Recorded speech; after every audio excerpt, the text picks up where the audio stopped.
be out in LA. This is a warning to people who live in this area, Cairo Avenue and East 189th Street in the Carson area.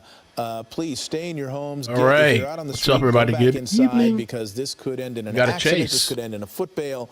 This could end in any sort of way that could cause real harm or hazard to the people who live near this area. So just something to keep in mind. Billings Avenue now heading eastbound, it would appear.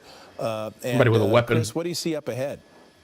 Yeah, just looking out here, I mean, he's basically weaving through this neighborhood at a pretty slow rate of speed here, not going exceptionally fast, not driving too erratically, going over these speed bumps at a very slow pace, slowing down for the stop signs even. So the driving is fairly composed here. What is most interesting is the charges that must have really stacked up, or the severity of the crimes that they are looking at here to dedicate these resources. At one point on the freeway, on a very busy Friday afternoon, they had the opportunity to fall back and put this into tracking mode. The helicopter arrived, and they gave the option to that helicopter right there flying through the shot. But the incident commander said, no, let's keep on this one. This person must be taken off. So they're going to keep the pressure on here. The pursuit is on. They are fully engaged with this suspect. And now at these slower speeds, even less of a reason to let this go, especially considering that this person is believed to be armed. So we don't know what those other crimes are or what the original charges were, but serious enough to warrant this type of dedication. Again, at least 8 units following this suspect through this neighborhood now on Mettler Avenue, just off of Victoria Street, doing a circle now around this neighborhood. This will be interesting. We're always looking for these patterns, especially on narrow surface streets like this, because if they can manage to set up the suspect, which will be, it's always a challenge with spike strips, but if you can, those are the opportunities you look for to maybe give the go-ahead for a spike strip that you could lay down across a narrow street and try and knock out one or more of those tires. You're getting a better look in here into that rear seat, and I got to tell you, I see a reflection in the back seat, but unable to determine. Looks like it's just a reflection. Again, so far, just the driver, heavy-set male, it looks like, in the driver's seat there. Again, driving relatively slowly, I would say even below the speed limits here, coming to a full stop as he makes his way onto Wall Street. This is going to be Wall Street. Making the left turn with him, coming to a full stop before he made the turn there. And again, just kind of meandering through this neighborhood without any clear destination in mind. You know, seeing him kind of randomly make those turns and doing a circle around that block already is a dead giveaway that, you know, time is really on the side of officers here. They really get the impression that that driver does not have a clear destination in mind. These all appear to be relatively random turns as he kind of goes through this neighborhood. Now pulling onto Main Street, a much busier street, paralleling the 110 freeway here. Let's see if he makes an attempt to get back on the freeway. Again, this all started, I believe, in LAPD's Harbor Division, and those are the units that you see here that have made their way up the 110 freeway, off the 91 freeway, onto surface streets, where we now find ourselves northbound on Main Street. Again, that LAPD airship with clear eyes on that suspect. And again, while we can't see what's going on inside the vehicle, or especially in that back seat, in case there is anybody back there, that helicopter does have the ability to get a better sense of what they're dealing with inside that vehicle, despite the fact that you could see just from this shot alone just how darkly those windows are tinted. Now making a right turn onto Albertoni Street, another street that he was on just a short time ago before we came onto the air. So he was on Main Street, got off on Albertoni Street, and has done a complete loop around this quarter-mile area after kind of zigzagging through that residential neighborhood. Now he is back on Albertoni, just off of Main Street, traveling in the eastbound direction, where he will come up on an entrance ramp to the 91 freeway. And he's getting on the highway. Here we are getting back onto the freeway, where there was already consideration of handing this off to the California Highway Patrol. We'll see if there is any hint of CHP getting involved here. Right now, this is LAPD's pursuit. LAPD on the tail of this suspect as they now enter the freeway. Oh, sorry, go ahead. I was going to say they are entering the freeway. And of course, as many of our pursuits go, the freeway is sort of light, especially on a Friday evening, which is pretty remarkable. But also, Chris, you know, you've highlighted the windows are very tinted. I'm wondering if that's what initiated this, maybe a routine traffic stop from authorities. And then all of a sudden they ran the plates and they realized that somebody associated with this vehicle may be needing to be pulled over. And that's when the person started to begin this pursuit. That kind of matches up with my suspicion here. It's one of two things. Either they tracked that license plate and, down to that suspect, or maybe they were already surveilling the suspect and then the person started running for it. But now you see, as he encounters much heavier traffic, he had a little bit of a break there, but now the traffic is really increasing. A lot more volume on the 91 freeway here at Central Avenue, even using that shoulder to get around a lot of this traffic, but still committed to the freeway, hugging that right lane. If he continues to encounter traffic, don't be surprised if he takes one of these exit ramps to get off of the freeway. In fact, he may be approaching an exit right here as he hugs that right lane, maybe even jumping onto the shoulder. He's already done that once, and you can see all of those units now traveling at a relatively, moderate pace here. He's not really racing anybody. He is indeed getting off, though, just as we suspected, getting off at Central Avenue, up on the dirt, trying to use that embankment to get around some of this traffic here, a narrow shoulder as he comes up to a red light here off the nose. Let's see, he starts to speed up a little bit, trying to get around some of this traffic. All of those black and whites making the move with him here at about 30 miles per hour, because he is just forced to come down to a slow stop here at this red light just off the nose. You can see just off of his hood is a whole nother traffic jam at the end of the exit ramp off the 191 freeway at Central. Now getting into a parking lot here. You can see this appears to be a gas station. He's now traveling through this parking lot. He's probably going to use it as a way to cut through here. Doubt he's going to stop for a tank of gas, because that's not going to work out. He has a ton. Listen, Sandy stopped and started a couple times. A whole lot of units behind him. He's got units triangulating in front of him, and the LAPD airship up above. They are not going to let this one go. And again, can't wait to find out what the actual charges are here, but at the very least, they are working under the strong presumption, maybe even confirmation, that there is a weapon inside that vehicle. And he's running into the same kind of problems that so many of us run into. You get off the freeway to try to avoid traffic, and you run into traffic on surface streets. Thank you, Amanda. Make sure you guys hit the like button too, please. And doing his best to do that. Luckily for everybody involved here, we're not talking about extreme speeds. We're not seeing a lot of erratic driving. It's taking his time. Nonetheless, there is an implied danger here with the belief that this suspect may in fact be armed. It looks like he's taken that right turn, going to head him back westbound on on Victoria Street, rather. Central, I think, is a north-south, so yeah, he'd be going Victoria Street, heading westbound. This is still the Carson area, correct? Yeah, still in the Carson area, continuing westbound. And at these speeds, guys, I have to believe that they're going to probably, if they have the opportunity and enough empty roadway to play with, they will probably give the go-ahead for a pit maneuver. But right now, at these speeds, they're just going to continue at this slow pace, as you can see here, even keeping a little bit of a distance. That primary unit is about 8 or 10 car lengths behind him, and they're just kind of traveling at these safe speeds with him. As you mentioned, Mark, he's not posing an immediate danger in the sense that we haven't seen terribly dangerous or erratic driving. And at these speeds, they can keep this a relatively low-risk pursuit and just wait for him to run out of gas and some other way. Hopefully, he'll just give up willingly and come to a stop, decide that, you know what, time is up. But right now, at these speeds, we could call it a joyride, because he doesn't seem to be trying very hard to get away, let's say. See, this is Ellen Leva. You're watching Eyewitness News at 6 o'clock. We've been watching this pursuit. It started about 15 minutes ago, and this is a pursuit of an armed suspect, and we have Chris Christie on board in Air 7 HD. I'm sorry, just Air 7. Everything's HD these days. But yeah, Chris, we've been watching this guy, and he seems to be driving within some of the rules. He's not driving too erratically. Yeah, I don't even think he's even run a red light as far as we've been watching here. He's definitely encountering a lot of traffic, but he's driving fairly cautiously. We are getting a little more information now. Apparently, he is a known gang member. Now, look at this. All of those units have been called off. They are now taking a hands-off approach, letting the helicopter call out the location. So for the time being, they're suspending this pursuit, putting this in tracking mode, and they're going to continue to follow his whereabouts from the air remotely without those units behind him. Now, if the driving changes, you could bet your bottom dollar we're going to see them re-engage this pursuit. They've already had opportunities to put this into tracking mode previously, and they decided against it.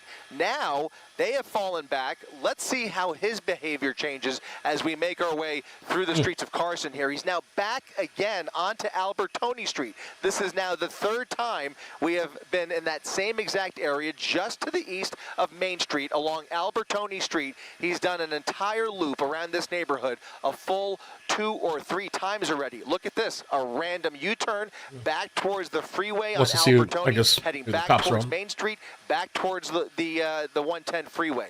So the behavior and the driving is unpredictable, but still relatively safe, not driving terribly erratic, but still that airship is overhead, watching his each and every move, despite the fact that those ground units have now pulled back considerably. Yeah, a really good look at that driver there when you can see through that front windshield, part of the problem, as well as the moonroof. But part of the problem is those tinted windows all around the vehicle. We can't see if there's anybody else in there. And as you reported earlier, Chris, somebody did jump out of that vehicle just prior to us joining this pursuit. There is that possibility that somebody else could be there. Nevertheless, he is abiding by the rules, and we are told that this may be an armed suspect, which is part of the great concern, and he had so many units after him, behind him, while he was going through there.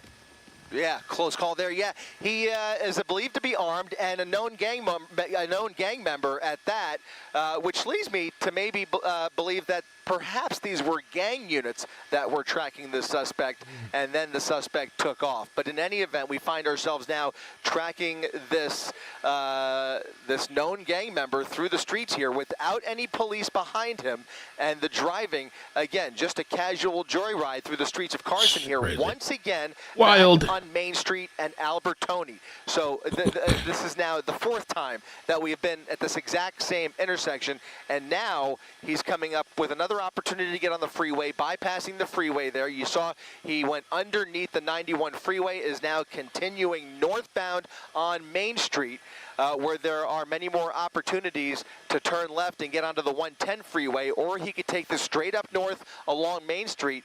Fortunately, this is a very industrial part of town here as he continues northbound on Main Street. So if there were units behind him, it's a perfect opportunity to either set up for a spike strip or a pit maneuver. But right now, again, they have fallen back with a known gang member traveling northbound on Main Street. We'll see if that decision-making changes here, despite the fact that they do have eyes from up above following the suspect.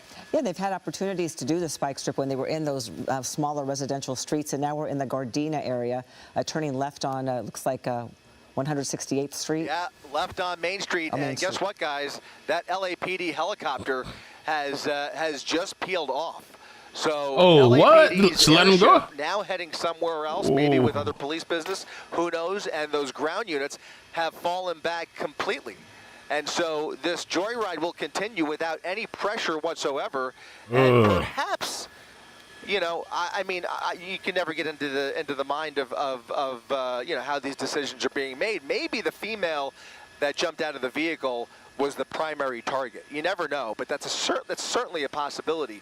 They were discussing an armed female in the early stages of this pursuit, and when that female jumped out, maybe, just maybe, that might be their priority. But in any event, the man behind the wheel of this Mercedes is by himself, without any law enforcement above or behind. So for now, the pursuit is over, and we will continue to track it.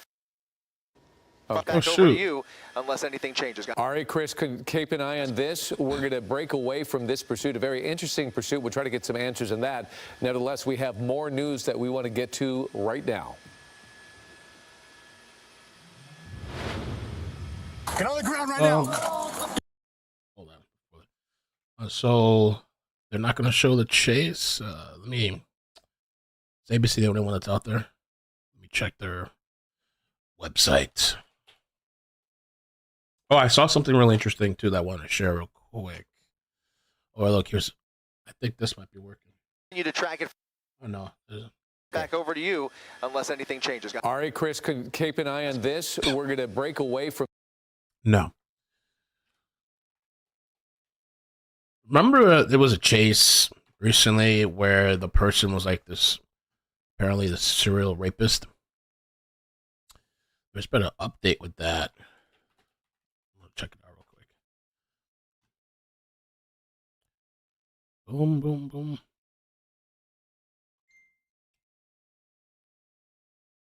There it is. Wilmington Harbor to a high-speed pursuit in L.A. How it all led from a yacht in a Wilmington Harbor to a high-speed pursuit in L.A. How it all led to the capture of a serial rape suspect wanted in Boston.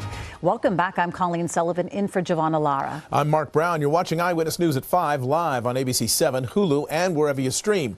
That pursuit played out live here on Eyewitness News, and it ended with the capture of a fugitive who'd been on the run for decades. Now we're learning more about how investigators finally tracked him down. Eyewitness News reporter Rob Hayes is here to tell us. Rob? Well, 3 letters, DNA. What was a 35-year-old cold case was busted wide open when DNA pointed the finger at Stephen Paul Gale. Now the mystery is unraveling right in our own backyard, and it involves aliases, disfigured fingers, and a multi-million-dollar yacht. What started with a luxury yacht in Wilmington Trying to spike the vehicle, and that might have been successful. led to a high-speed pursuit in L.A. The man arrested, 71-year-old Stephen Paul Gale, who investigators say has been on the lam for 35 years.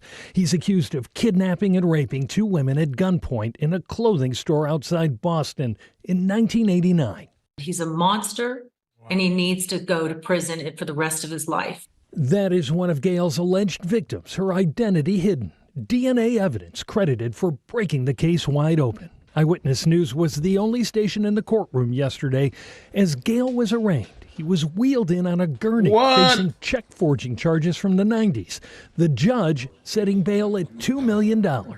Our chopper capturing this exclusive video of investigators poring over this yacht yesterday. LAPD serving a search warrant on behalf of Boston PD, searching for clues related to the Gale investigation. I'm shocked. You never know who you talk to anymore, huh?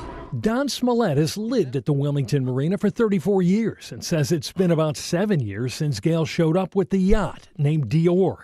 During that time, Smollett says an inordinate amount of money was poured into it, renovating it. They completely remodeled that boat. They put a fortune in that boat. I mean, everything you could imagine new went in that boat.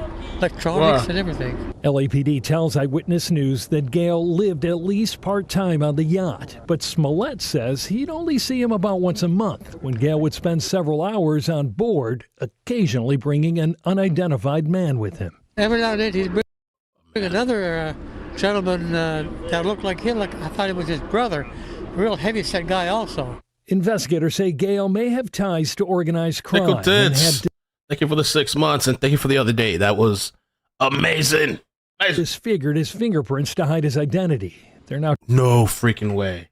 Ties to organized crime and had disfigured his fingerprints to hide his identity. Wow. They're now trying to piece together the last 3 decades of his life and how he is tied to this massive yacht. The women he's accused of raping say they're finally nearing justice. It's time for his reign of terror to end. Now, investigators say they've also found that Gale was living under a number of aliases in several states, including Nevada, Florida, and Arizona. He's due back in court in October for the LA-based fraud charges. Prosecutors are working to get him extradited to Massachusetts. Hello, I'm Mark Brown. Get more great ABC 7 content by clicking the subscribe button for our YouTube channel and download the ABC 7 Los Angeles streaming app on. All right, so that was that. I don't think there is a chase. Well, I mean, I'll look again, but I think it's over. Let me see.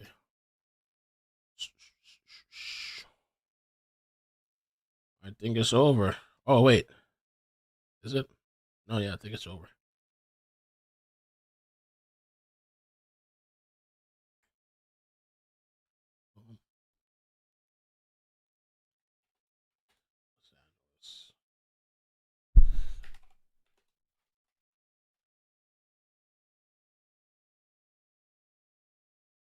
Yeah, I think that's a wrap.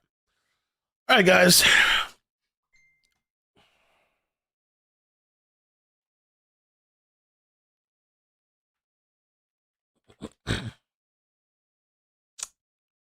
Cheers. Fox is looking. Wait, don't go. Go.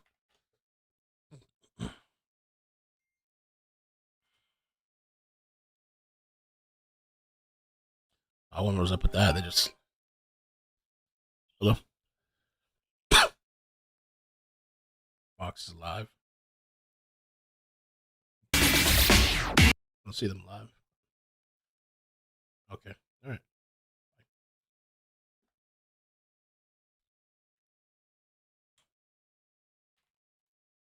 Try I'll try the website.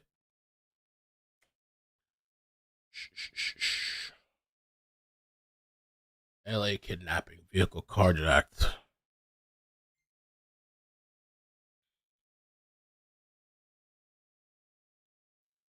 Fox is still looking for the car. ABC, KTLA, KCAL overhead. Let's see.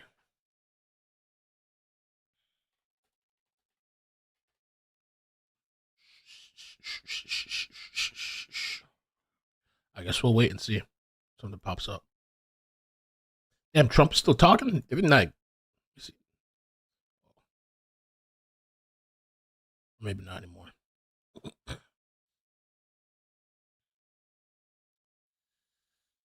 And ABC, let me see.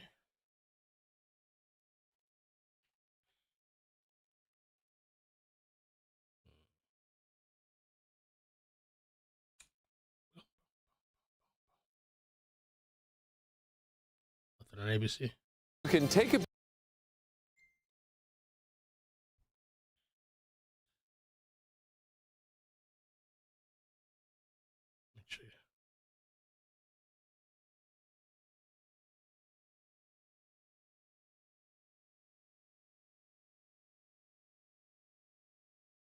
Well, I don't see anything.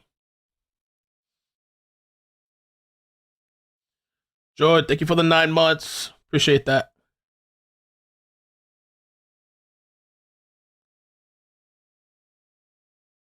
The rally ended. Okay.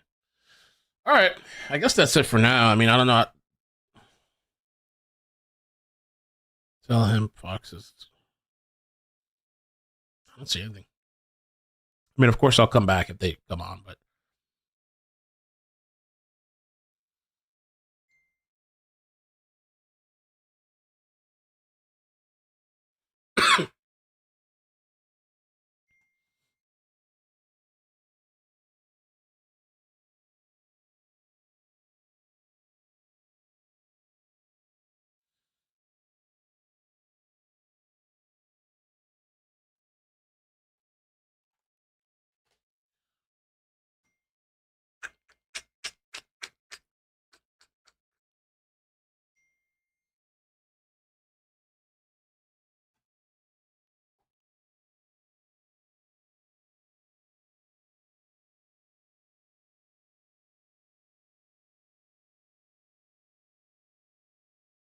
Um,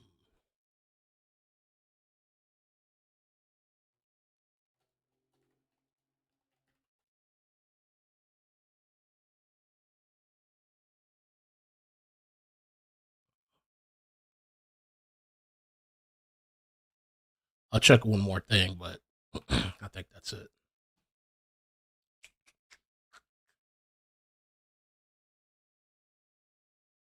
ABC was live.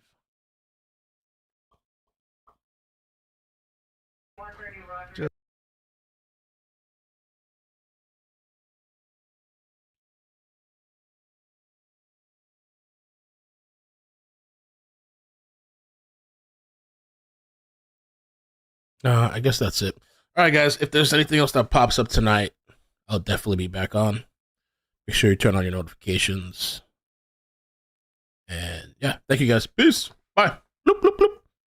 Bloop, bloop, bloop, bloop, bloop. Tickle Tits, thank you so much again. Appreciate you the other day. That was amazing. Amazing. Maybe something else. It's still early in Cali. Island Thrift. Okay, yeah, I'll check it out. I guess DMs. No, don't go. ABC, KTA, and Fox over there. I don't know what to say. Nobody's live. I guess they're not streaming it for some reason. I don't know what to tell you. I just want to say to all the people that were so excited about Kamala's incredible performance last night.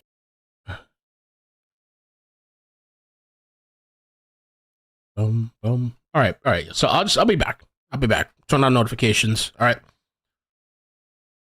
It's live. What are you guys like trolling me? Huh? They're saying it's live. I'll look again. I don't know if you guys are just saying that it's not live. Let me look again.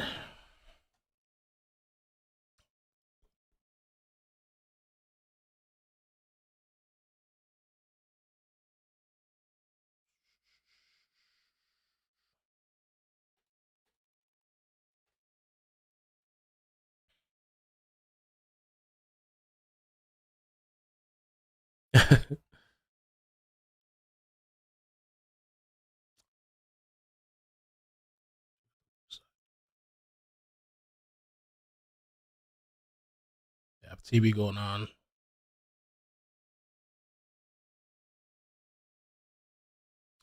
No, sorry guys, but I'll be back. If there's a feed that comes up, I have notifications. I'll come back. Okay. All right. Love you guys. Bye. Bloop, bloop, bloop.